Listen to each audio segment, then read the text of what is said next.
नमस्कार दोस्तों, आपका स्वागत है शिक्षा वाणी चैनल पर। आज हम पढ़ेंगे पंचायती राज व्यवस्था से संबंधित महत्वपूर्ण प्रश्न। तो आइए देखते हैं। पहला प्रश्न है, भारत में पंचायती राज व्यवस्था की शुरुआत किस समिति की सिफारिश पर हुई थी? तो आपको बताना है कि किस समिति की सिफारिश पर भारत में पंचायती राज व्यवस्था की शुरुआत हुई थी। पहला ऑप्शन है बलवंत राय मेहता समिति, दूसरा अशोक मेहता समिति, थुंगन समिति या गाडगिल समिति।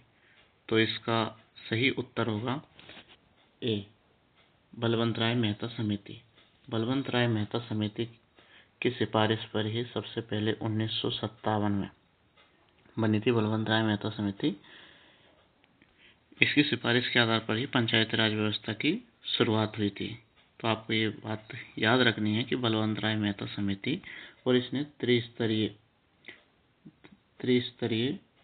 पंचायती राज व्यवस्था की सिफारिश की थी। तो इसकी सन भी याद रखनी है और त्रिस्तरीय पंचायती राज व्यवस्था की सिफारिश की थी, ये भी याद रखनी है।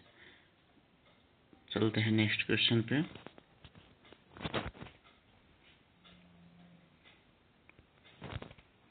भारत में पंचायती राज दिवस कब मनाया जाता है?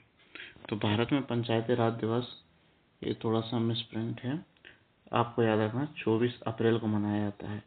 जब 73वां संविधान संशोधन 1992 लागू हुआ था, तो वो हुआ था 24 अप्रैल 1993 को। तो उसी दिन से 24 अप्रैल को उसी दिन के याद में 24 अप्रैल को भारत में पंचायती राज दिवस मनाया जाता है। और ये पंचायती राज दिवस मनाना 2010 से मनमोहन सिंह सरकार के टाइम से शुरू हुआ है। तो इस बात को भी आपको याद रखना है।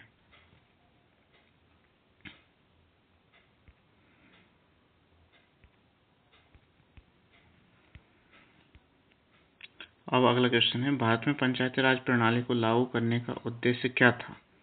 तो पहला ऑप्शन है लोकतंत्र का विकेंद्रीकरण, या औद्योगिकरण, या शिक्षा सुधार, या आर्थिक उदारीकरण। तो इसका आंसर होगा पहला ए, लोकतंत्र का विकेंद्रीकरण। भारत में पंचायती राज प्रणाली को अधिकारों के विकेंद्रीकरण के आधार पर लागू किया गया था। तो इसका लोकतंत्र का विकेंद्रीकरण होगा।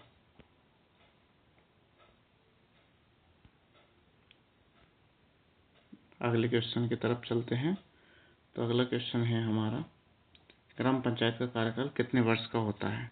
तो ग्राम पंचायत का कार्यकाल 5 वर्ष का होता है। इसका भी हमें ध्यान रखना है। अगला क्वेश्चन, ग्राम सभा की बैठक कितनी बार आयोजित की जाती है? तो वर्ष में ग्राम सभा की बैठक कितनी बार आयोजित होती है? तो इसका हमें विशेष ध्यान रखना है। ग्राम सभा की बैठक वर्ष में 4 बार आयोजित की जाती है। कितनी बार? वर्ष में 4 बार आयोजित की जाती है ग्राम सभा की बैठक। तो आपको जानकारी के लिए बता दूं कि प्रत्येक पंचायत में, ग्राम पंचायत में एक ग्राम सभा होती है, जिसे संविधान के अनुच्छेद 243 ए के अंतर्गत गठित किया जाता है।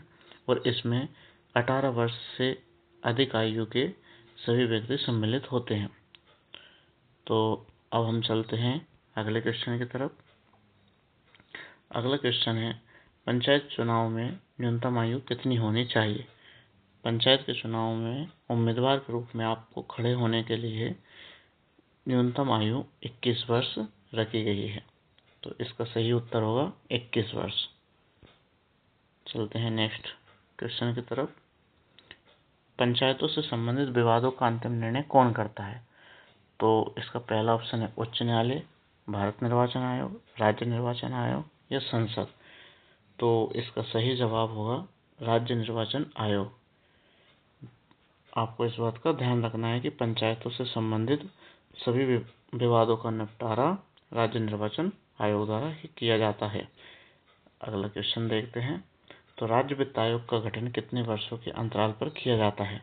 तो राज्य वित्त आयोग का गठन 5 वर्षों के अंतराल पर किया जाता है, और यह अनुच्छेद 243 आई के अंतर्गत आता है। पंचायत राज व्यवस्था में यह अनुच्छेद 243 आई के अंतर्गत आता है। तो इस बात का भी ध्यान रखना है, प्रत्येक 5 वर्ष में राज्यपाल द्वारा राज्य वित्त आयोग का गठन किया जाता है। तो ये आप विशेष तौर पर ध्यान रखेंगे। अब चलते हैं नेक्स्ट क्वेश्चन की तरफ। भारत में पंचायती राज व्यवस्था को किस अनुच्छेद के तहत निदेशक सिद्धांतों में शामिल किया गया है? तो इसका उत्तर क्या होगा, आप बताएं। ये बहुत ही महत्वपूर्ण और सरल क्वेश्चन है। अनुच्छेद 40, अनुच्छेद 42, अनुच्छेद 36 या अनुच्छेद 50 किस नीति निर्देशक सिद्धांत में पंचायती राज व्यवस्था के गठन की बात रखी गई है? तो इसका सही उत्तर होगा अनुच्छेद 40। ठीक है, चलते हैं नेक्स्ट क्वेश्चन की तरफ। बहुत ही महत्वपूर्ण क्वेश्चन है दोस्तों, देखते जाइए। जिला योजना समिति का गठन किस अनुच्छेद में किया गया है? तो इसका उत्तर आप तब दे पाओगे जब आपने अनुच्छेद 243 को ठीक से पढ़ा होगा। इसमें अनुच्छेद 243 पी से अनुच्छेद 243 जेड जी तक 74वें संविधान संशोधन के तहत ये अनुच्छेद हैं, और इसमें जिला योजना समिति और भी सब चीज़ों के बारे में विस्तार से जानकारी दे रखी है। तो यहाँ पर प्रश्न पूछ रहा है कि जिला योजना समिति का गठन किस अनुच्छेद में किया गया है? तो पहला ऑप्शन है अनुच्छेद 243 जेड डी, अनुच्छेद 243 जेड जी, अनुच्छेद 243 जेड एच या अनुच्छेद 243 जेड आई। तो इसका सही आंसर होगा अनुच्छेद 243 जेड डी। ये बहुत ही महत्वपूर्ण क्वेश्चन है दोस्तों। आगे बढ़ते हैं। अगला क्वेश्चन है, पंचायतों का वित्तीय स्रोत कौन सा नहीं है?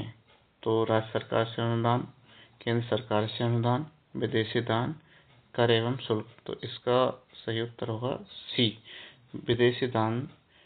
ये कोई भी स्रोत नहीं है वित्त का पंचायतों के लिए। अगला नेक्स्ट क्वेश्चन पे चलते हैं। पंचायतों में महिलाओं के लिए न्यूनतम आरक्षण कितना है? तो पंचायतों में महिलाओं के लिए जो न्यूनतम आरक्षण रखा गया है वो 33% रखा गया है, और इसमें राज्य अपने हिसाब से आरक्षण में बढ़ोतरी भी कर सकते हैं, लेकिन न्यूनतम आरक्षण 33% रखा गया है 73वें संविधान संशोधन 1992 द्वारा। तो इस बात का आपको विशेष ध्यान रखना है। अगले क्वेश्चन की तरफ चलते हैं। जिला योजना समिति का गठन किस अनुच्छेद में किया गया है? ये वापस वही क्वेश्चन आ गया। तो ठीक है, इसका भी उत्तर 243 जेड डी ही होगा। अगले क्वेश्चन की तरफ चलते हैं। तो बहुत ही इम्पोर्टेंट क्वेश्चन है। अशोक मेहता समिति ने पंचायत व्यवस्था के कितने स्तरों की सिफारिश की थी? तो हमने इससे पहले पढ़ा था कि बलवंत राय मेहता समिति या BR मेहता समिति 1957 में बनी थी। उसने 3 स्तरीय, कितने स्तरीय? उसने 3 स्तरीय व्यवस्था की सिफारिश की थी, और ये अशोक मेहता समिति, इसे AM समिति के नाम से भी हम याद रख सकते हैं। अशोक मेहता समिति ये 1977 में बनी थी, और इसने 2 स्तरीय व्यवस्था की सिफारिश की थी। BR मेहता समिति 1957 ने 3 स्तर दिए थे। पंचायत स्तर पर पंचायत समिति, पंचायत स्तर पर ग्राम पंचायत, ब्लॉक स्तर पर पंचायत समिति और जिला स्तर पर जिला परिषद। तो ये बलवंत राय मेहता समिति ने त्रिस्तरीय व्यवस्था दी थी। अशोक मेहता समिति जब 1977 में बनी थी तो इसने 2 स्तरीय सिफारिश की थी, 2 स्तरों की, एक ब्लॉक स्तर पर पंचायत समिति और दूसरी जिला स्तर पर जिला परिषद। इसने ग्राम पंचायतों की सिफारिश नहीं की थी, तो इसका ध्यान रखना है। अशोक मेहता समिति 1977 में बनी थी। इसने कितने स्तरों की सिफारिश की थी? 2 स्तरों की, एक पंचायत समिति की, ये थी ब्लॉक स्तर पे होती थी पंचायत समिति, और एक जिला परिषद होती थी, एक होती थी जिला परिषद। तो इसने 2 की सिफारिश की थी, ये ब्लॉक स्तर पर थी और ये जिला स्तर पर। इसने ग्राम पंचायतों की ग्राम स्तर पर सिफारिश नहीं की थी। ठीक है, अब बढ़ते हैं अगले क्वेश्चन की तरफ। तो 73वें संशोधन के अंतर्गत ग्राम सभा को उल्लेख किस अनुच्छेद में है? तो अगर आपने पढ़ा होगा तो इसका उत्तर आप जरूर लगाएंगे। तो पहला है अनुच्छेद 243, दूसरा ऑप्शन है अनुच्छेद 40, अनुच्छेद 246 या अनुच्छेद 280। तो इसका सही आंसर है अनुच्छेद 243। अनुच्छेद 243 में ग्राम पंचायतों के बारे में दिया हुआ है। ये अनुच्छेद 243 से लेकर 243 ओ तक विस्तार से इनका वर्णन है। तो हमें ग्राम सभा का वर्णन भी अनुच्छेद 243 ए में मिलता है। इसी प्रकार अनुच्छेद 243 बी में ग्राम पंचायतों का गठन, अनुच्छेद 243 सी में ग्राम पंचायतों की संरचना, अनुच्छेद 243 डी में आरक्षण, ऐसे आदि अनुच्छेद भी उसमें मिलते हैं। तो आप जरूर पढ़िएगा। अब हम चलते हैं अगले क्वेश्चन की तरफ।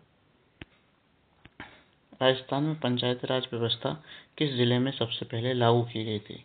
राजस्थान में पंचायती राज व्यवस्था को सबसे पहले नागौर में लागू किया गया था। इसकी सन भी याद रखनी है, 2 अक्टूबर 1959।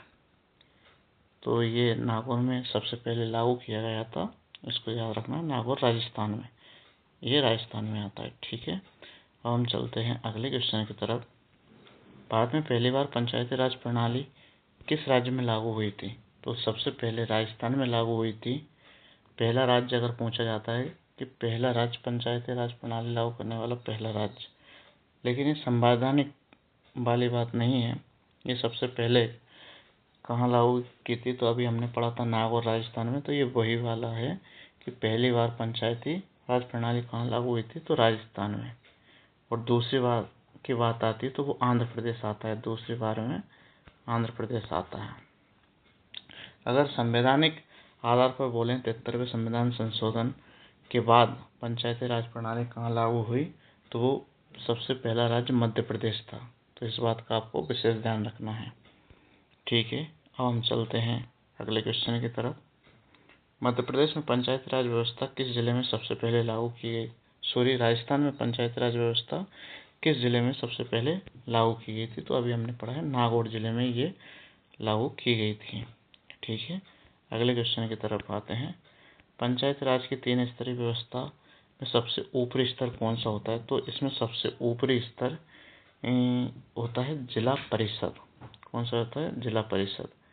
तो हम देखते हैं कि जिला परिषद होता है सबसे ऊपरी स्तर, और जिसके नीचे होता है ब्लॉक स्तर पर, विकासखंड स्तर पर होता है पंचायत समिति, और सबसे नीचे होता है ग्राम पंचायत। तो इस बात का ध्यान रखना है। ठीक है। अब हम बढ़ते हैं अगले क्वेश्चन की तरफ। भारत में पहली बार पंचायत राज प्रणाली किस राज्य में लागू हुई?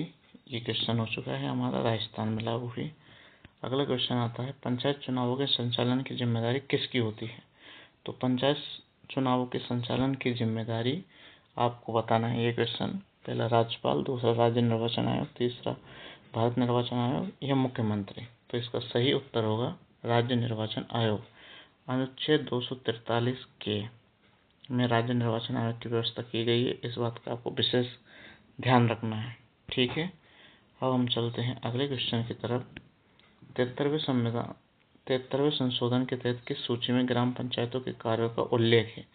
तो ग्राम पंचायतों के कार्यों का उल्लेख 11वीं अनुसूची में रखा गया है। इसके अंतर्गत 29 विषय रखे गए हैं 11वीं अनुसूची में। ठीक है। अगले क्वेश्चन की तरफ चलते हैं। भारत में पंचायत राज को संवैधानिक दर्जा किस भाग में दिया गया है? तो ये भाग 9 में 73वें संविधान संशोधन के तहत इसे संवैधानिक दर्जा दिया गया है। तो इस बात का विशेष ध्यान रखना है। अगला क्वेश्चन है 73वां संविधान संशोधन किस वर्ष लागू हुआ था? तो ये 1993 में लागू हुआ था। 24 अप्रैल 1993 को लागू हुआ था। ठीक है। आज के लिए इतना ही दोस्तों, मिलते हैं अगले वीडियो में। हमारे चैनल को सब्सक्राइब करें। धन्यवाद।